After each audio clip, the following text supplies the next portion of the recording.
Hi friends, good morning. This is Tulasi. Welcome to Tulasi vibes. ఈ వీడియోలో దోస పిండికి అది పక్కా కొలతలు అవి చెప్తానండి. ఈ కొలతలతోటి దోస పిండికి ప్రిపేర్ చేసుకున్నారంటే హోటల్ స్టైల్లో దోశలు క్రిస్పీగా, టేస్టీగా, స్పంజీగా ఉంటాయన్నమాట.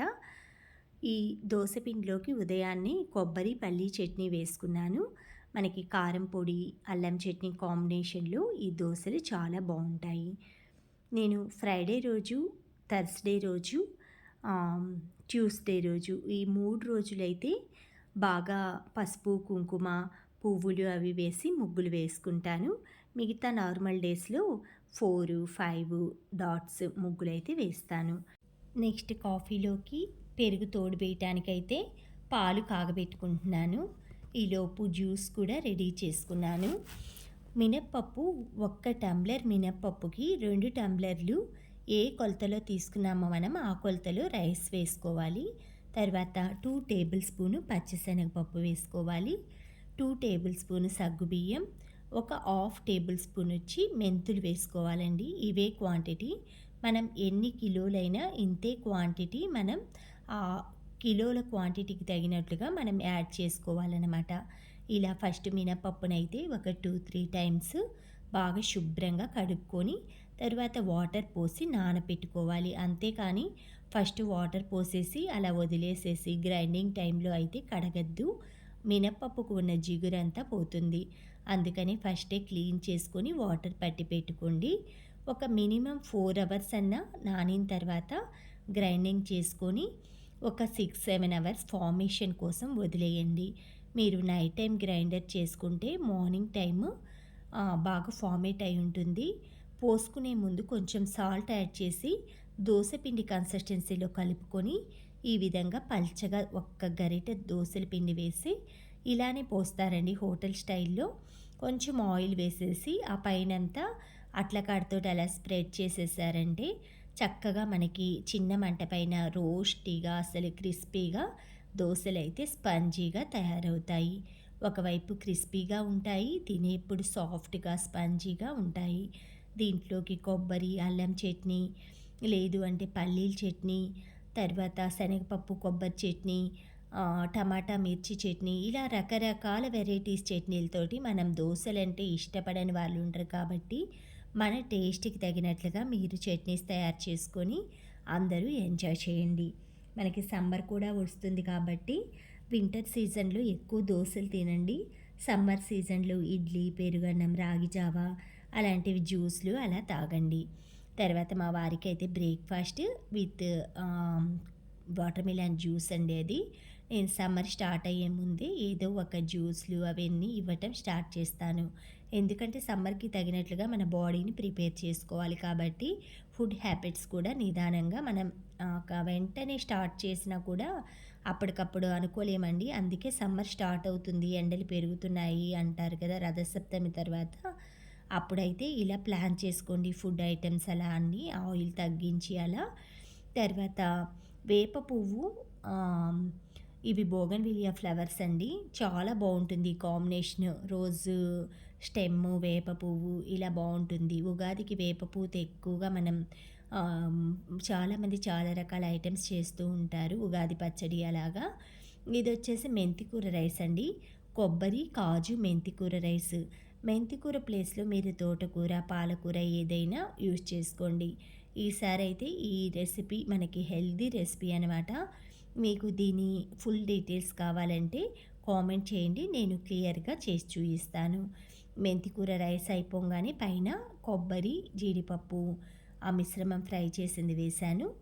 తర్వాత పాలు అవి తోడు వేయడానికి అవన్నీ చల్లారిన తర్వాత ఆ పనులన్నీ ఫినిష్ చేసేసుకుంటానండి.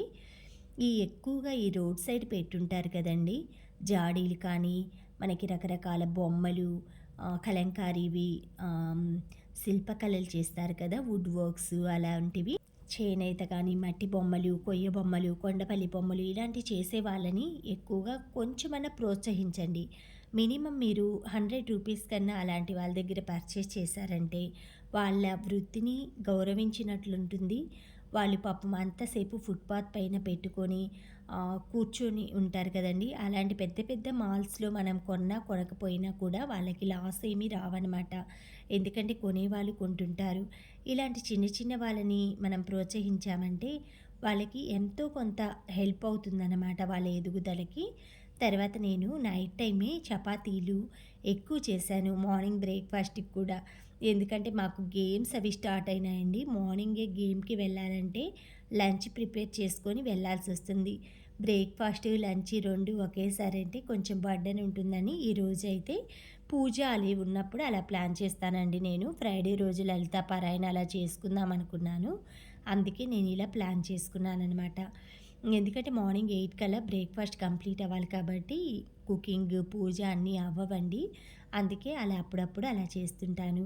తర్వాత ఈరోజు ఈవినింగ్ మా ఫ్రెండ్ వాళ్ళు పావు బాజీ సేల్ చేశారు. మేము మొన్న నూడిల్స్ మంచూరియా చేశాం కదా! మాకు కాలనీలో క్లబ్‌లో అలాంటి ఒక రూల్ ఉందనమాట. అందరూ కూడా లేడీస్ బిజినెస్ పర్పస్‌గా ఏదో ఒకటి వాళ్ళకున్న టాలెంట్‌లో ఏదో ఒకటి చేసి ఎవ్రీ వీక్ కూడా సేల్ చేసుకోవచ్చు. అలా ఈరోజు మా ఫ్రెండ్ వాళ్ళు పావు బాజీ చేస్తే నేనొకటి అక్కడ తినేసి మా వారి కోసం ఒకటి ప్యాకింగ్ చేసి తెచ్చుకున్నాను. పావునేంటంటే నేను క్యూబ్స్ చేసుకున్నాను కదా! వెన్న క్యూబ్స్ మొన్న బటర్ క్యూబ్స్. వాటిలో కొంచెం పావునైతే ఫ్రై చేసేసి కర్రీ కూడా హీట్ చేసేసుకుందామని ఒకవైపు అది తయారవుతుంది. నేను కరగపెట్టేది బెల్లం అండి. బెల్లాన్ని కొంచెం వాటర్ వేసి కరిగించుకుంటున్నాను. పావు కూడా వేగిపోయింది, ఫ్రై అయిపోయింది. పక్కనేమో అది సబ్జీ అంటే వెన్న కోసం ఇది కర్రీ కోసం పక్కన మెల్ట్ అవుతుందనమాట బటరు.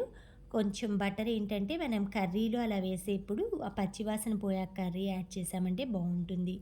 ఇలా బన్నునైతే 4 సైడ్స్ ఫ్రై చేసుకొని పావు బాజీలో తింటుంటే చాలా బావుంటుందండి వేడి వేడిగా. ఎక్కువగా నార్త్ ఇండియన్స్ ఇష్టపడుతుంటారు పావు బాజీ.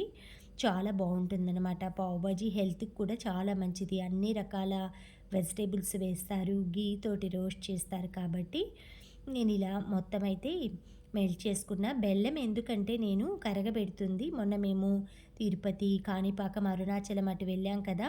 మన వైపు కూడా స్టార్ట్ చేస్తున్నారండి. అటువైపు అయితే బెల్లం చాయ్, బెల్లం కాఫీ అలా బెల్లం జింజర్ కాఫీ, బెల్లం జింజర్ టీ అలా అమ్ముతూ ఉన్నారనమాట.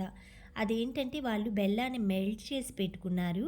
మనం అడిగినప్పుడు షుగర్ ఎలా యాడ్ చేస్తారో బెల్లాన్ని కూడా అలా యాడ్ చేస్తున్నారు. తర్వాత బటర్ అయితే కాగిందండి. దాంట్లో కర్రీ వేసేసి ఒక 5 మినిట్స్ అలా పెడతాను. ఆ పాన్‌కి ఉన్న వేడితోటి అది వేడైపోతుందనమాట. ఈలోపు పావు కూడా మన ప్లేట్‌లోకి సర్వ్ చేసేసానండి. చాలా బావుందనమాట. పావు బాజీ ఇలాంటివి కొత్త కొత్త వెరైటీస్ మనం ఎప్పుడు ఇడ్లీ, దోస ఇలాంటివి తింటూనే ఉంటాం కదా! ఇలా రకరకాల స్నాక్స్ రకరకాలవి వాళ్ళు హౌస్ వైఫ్స్ చెయ్యాలి అన్న ఉద్దేశంతోటి చెప్పారు మేడం చేయాలి అనేసి. బయటైతే మనం ఎక్కువగా ఆయిల్ కాగిన వాటిల్లో అలా తింటారు కదండీ! వీళ్ళు హెల్తీగా అప్పటికప్పుడు కొనుక్కొచ్చుకొని ఆ రోజు ఫినిష్ చేసుకునేలాగా ప్లాన్ చేసుకొని చేస్తారనమాట. ఇలాంటి ఫుడ్ మనం తిన్నా కూడా హెల్తీ అనమాట. అంటే కొన్ని కొన్ని అన్‌హెల్తీవి బయట బర్గర్‌లు, పిజ్జాలు వీట్లి మీద ఇవి చాలా బెటర్ అండి. Thank you friends. Thank you for watching. Thank you for valuable time. Have a safe day. Please like, share, subscribe my channel Tulasi vibes. నాకు గొంతు కూడా కొంచెం హీట్ అది సమ్మర్, వింటరు 2 మిక్సింగ్ ఉన్నాయి కదండీ! ప్రతి ఒక్కరికి కూడా త్రోట్ అలా కొంచెం చేంజ్ వస్తుందనమాట. కొంచెం మనం కషాయం కానీ ఏదైనా హాట్ వాటర్ అలా తాగుతుంటే సెట్ అవుతుంది. Thank you friends. Thank you for watching.